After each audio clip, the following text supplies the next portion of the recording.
नमस्कार, आप देख रहे हैं IBPS गुरुजी और इस वीडियो में हम जानेंगे IBPS एग्ज़ाम्स की डिटेल्स, वो भी हिंदी में। काफ़ी बार क्या होता है कि हम नए होते हैं इस फील्ड में या फिर हमें पता नहीं होता कि IBPS का नाम सुना होता है बट IBPS क्या है, कौन सी एग्ज़ाम है, कुछ पता नहीं होता। तो चलिए आज मैं आपको पूरी जानकारी देता हूँ, वो भी बेसिक से। देखो, IBPS एक कंडक्टिंग ऑर्गेनाइजेशन है। वो क्या करता है, गवर्नमेंट बैंक्स के बिहाफ पे एग्ज़ाम कंडक्ट करता है, रिक्रूटमेंट चलाता है। ठीक है, तो IBPS दो तरह की रिक्रूटमेंट करता है, एक तो रीजनल रूरल बैंक्स के लिए यानी जिसको ग्रामीण बैंक बोलते हैं, और दूसरी पब्लिक सेक्टर बैंक्स के लिए जिसको हम गवर्नमेंट बैंक बोलते हैं। आपने अक्सर देखा होगा bank of Baroda, bank of India, bank of Maharashtra, Canara bank, central bank of India, Indian bank, Indian overseas bank, Punjab and Sindh bank, Punjab national bank, state bank of India, UCO bank and union bank of India. तो as of now total 12 government bank है। उसमें से SBI मैंने लाल इसलिए करके रखा है क्योंकि SBI खुद की रिक्रूटमेंट अलग से करता है, तो IBPS के एग्जाम में SBI इंक्लूड नहीं होता। बाकी बचे 11 बैंकों में अगर आपको as a PO, as a clerk और एज अ SO काम करना है तो आपको IBPS की PO वाली एग्जाम या फिर क्लर्क वाली एग्जाम या फिर SO वाली एग्जाम देनी पड़ेगी। उसी प्रकार से RRB रीजनल रूरल बैंक्स होती है जो आपकी अक्सर स्टेट वाइज होती है। आप टोटल RRB 13 नहीं है, इससे ज़्यादा है। आप ये लिस्ट यहाँ पे देख सकते हो टोटल RRBs का जो पार्टिसिपेट करती है IBPS की रिक्रूटमेंट प्रोसीजर में। ठीक है, तो ये था कि कौन कौन से बैंक के एग्जाम के लिए IBPS कंडक्ट करता है। तो अगर आपको ग्रामीण बैंक में एज अ PO क्लर्क बनना है तो IBPS RRB देना पड़ेगा, और अगर आपको गवर्नमेंट बैंक, बाकी पब्लिक सेक्टर बैंक जो बचे 11 उसमें SBI को छोड़ के उसमें आपको जॉब करनी है तो आपको PSB वाली एग्जाम देनी है। ठीक है, यहाँ इस वाली बैंक की खासियत ये है कि इस एग्जाम में आपको इंग्लिश के ऑब्लिक में हिंदी सब्जेक्ट मिलता है। तो जिनको इंग्लिश का फोबिया है वो लोग हिंदी सब्जेक्ट का चुनाव कर सकते हैं, और इसकी प्रिलिमिनरी एग्जामिनेशन में इंग्लिश नहीं होता। मेंस एग्जामिनेशन में दोनों सब्जेक्ट होते हैं, दोनों में से किसी एक का चुनाव करना होता है। यहाँ पे इंग्लिश कंपलसरी है, आपको इंग्लिश सब्जेक्ट एज अ पास करना है। अब बात कर लेते हैं कितनी एग्जाम IBPS कंडक्ट करता है। तो RRB के under IBPS office assistant multipurpose की एग्जाम रिक्रूटमेंट करता है। उसी प्रकार से ऑफिसर स्केल 1 जिसको असिस्टेंट मैनेजर बोलते हैं उसकी रिक्रूटमेंट करता है। ऑफिसर स्केल 2 जिसको मैनेजर बोलते हैं, उसके अंदर दो कैटेगरी है, जनरल बैंकिंग ऑफिसर और स्पेशलिस्ट ऑफिसर, उसकी रिक्रूटमेंट करता है। और ऑफिसर स्केल 3 जिसको सीनियर मैनेजर बोलते हैं उसकी रिक्रूटमेंट करता है। अब पहले दोनों के लिए फ्रेशर्स अप्लाई कर सकता है, बाकी के दोनों के लिए आपको एक्सपीरियंस की रिक्वायरमेंट रहती है, तो ये चीज़ ध्यान में रखना। और पब्लिक सेक्टर बैंक्स के लिए IBPS PO, IBPS क्लर्क और IBPS SO यानी स्पेशलिस्ट ऑफिसर जिसमें IT ऑफिसर होता है, एग्रीकल्चर फील्ड ऑफिसर होता है जिसको AFO बोलते हैं शॉर्ट में, राजभाषा अधिकारी होता है, लॉ ऑफिसर होता है, HR पर्सनल होता है, मार्केटिंग ऑफिसर होता है। ठीक है, IBPS PO यानी प्रोबेशनरी ऑफिसर, MT यानी मैनेजमेंट ट्रेनी।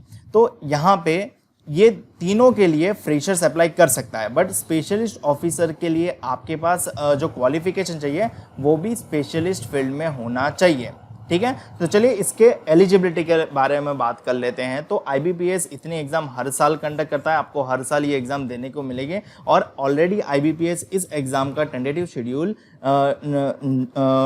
पब्लिश कर चुका है। आप चाहो तो उस वीडियो चेकआउट कर सकते हो, वीडियो की लिंक डिस्क्रिप्शन में मिल जाएगी। तो आपको इस साल कौन कौन सी डेट पे IBPS की एग्जाम होगी वो आपको पता चल जाएगा। हालांकि नोटिफिकेशन वो एग्जाम डेट के 40 से 50 डेज पहले आएगी, तो ऐसा नहीं कि नोटिफिकेशन बाहर आ गई है, रजिस्ट्रेशन चालू हो गया, केवल आपकी टेंटेटिव एग्जाम डेट्स बता दिए गए हैं, उसके बेस्ड ऑन आप अपनी प्रिपरेशन शुरू कर सकते हैं। तो सबसे पहले एज लिमिट की बात करें तो ऑफिस असिस्टेंट यानी क्लरिकल कैडर के लिए 18 से 28 साल है।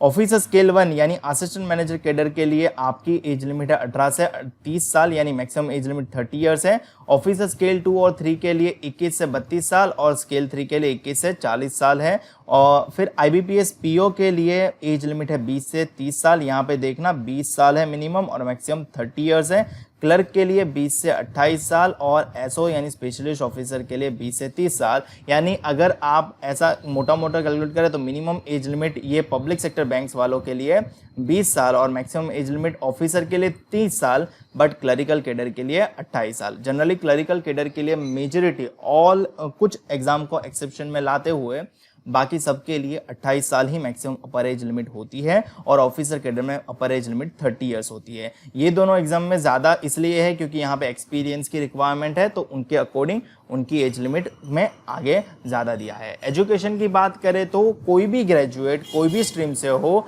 कोई परसेंटेज की ज़रूरत नहीं है, मिनिमम परसेंटेज का कोई क्लॉज ही नहीं है, यानी आपके पास पासिंग ग्रेड हो या फिर आप एक्सेलेंट हो, दोनों ही सूरत में आप अप्लाई कर पाओगे। आपके पास ग्रेजुएशन की डिग्री होनी चाहिए, आपके पास ग्रेजुएशन की डिग्री होनी चाहिए और आप पास होने चाहिए, ऐसा नहीं है कि फाइनल ईयर में अपीयर होने चाहिए, ठीक है।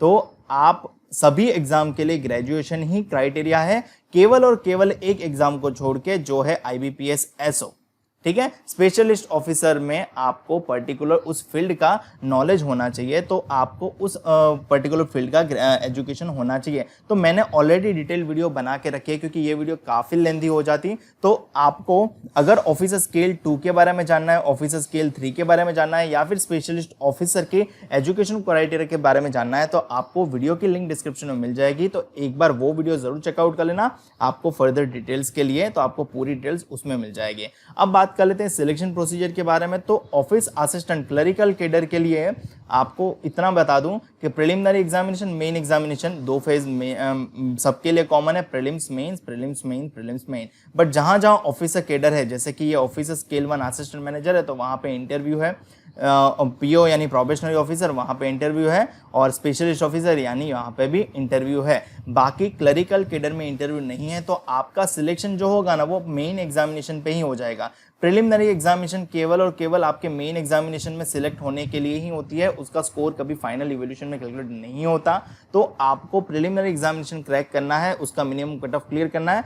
कट ऑफ पहले से डिसाइड नहीं होता, तो कट ऑफ एग्जाम के बाद डिसाइड होता है। तो जैसे ही आपका सिलेक्शन हो जाए तो आपको मेन एग्जाम देने होती है, और मेन एग्जामिनेशन में भी एक कट ऑफ बनता है, और अगर वो क्लियर हो जाता है तो आपको इंटरव्यू के लिए भेजा जाता है, और फाइनल आपका मेरिट बनता है। ऑफिसर के लिए इन दोनों का मिला के बनेगा, और क्लरिकल के लिए केवल मेन एग्जामिनेशन के बेस्ड ऑन आपका सिलेक्शन हो जाएगा। तो क्लरिकल कैडर में इंटरव्यू नहीं रहता, ऑफिसर कैडर में इंटरव्यू रहता है। अगर आपको एजुकेशन डेप्थ में जानना है, सिलेक्शन प्रोसीजर डेप्थ में जानना है, तो आपको वीडियो की लिंक डिस्क्रिप्शन में मिल जाएगी, जहां पे मैंने डिटेल में सारे पॉइंट डिस्कस किए हैं कि परसेंटेज क्राइटेरिया है कि नहीं, फाइनल ईयर वाले अप्लाई कर सकते हैं कि नहीं, या फिर कोई भी किसी को कोई डाउट हो कि मतलब सर मेरा ग्रेजुएशन में ब्रेक था, मेरा 2 साल ड्रॉप था, मैंने इतनी सारी बैकलॉग है, मेरी AT-KT है, वगैरह वगैरह तरह तरह के आपके सवाल के सारे जवाब मैंने उस वीडियो में आपको दे रखे हैं। तो आप वो वाली वीडियो ज़रूर चेकआउट कर लेना। वो वाली वीडियो ये रही। आपको सिलेक्शन प्रोसीजर के बारे में सब कुछ जानने को मिल जाएगा, आपको एलिजिबिलिटी क्राइटेरिया के बारे में जानने को मिल जाएगा।